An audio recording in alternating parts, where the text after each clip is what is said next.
Welcome to Sweet Life Beat Life. We hope this video helps.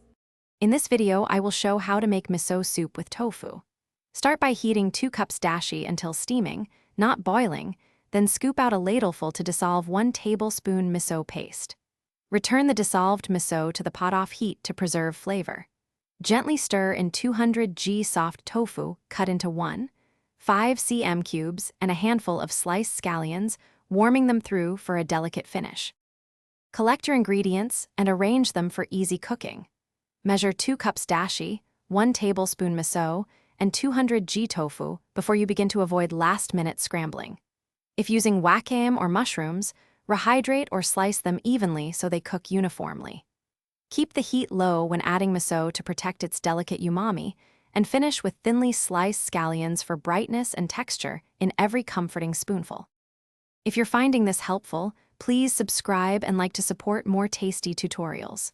Quick recommendation: the Owala water bottle is perfect for staying hydrated while you chop and simmer, with a reliable lid and easy carry that makes kitchen prep less messy. Check the description for the link and other deals if you want one for yourself. Thanks for the support. Now let's get back to the video. Start by bringing 2 cups dashi to a steam, then lower the heat to avoid loss of flavor. Spoon 1 tablespoon miso into a small bowl and whisk with a ladle of warm dashi until smooth, then stir it back into the pot off the boil. Gently fold in 200 g soft tofu cut into 5 cm cubes and heat until just warmed through, finishing with scallions and any optional wakame. Thanks for watching.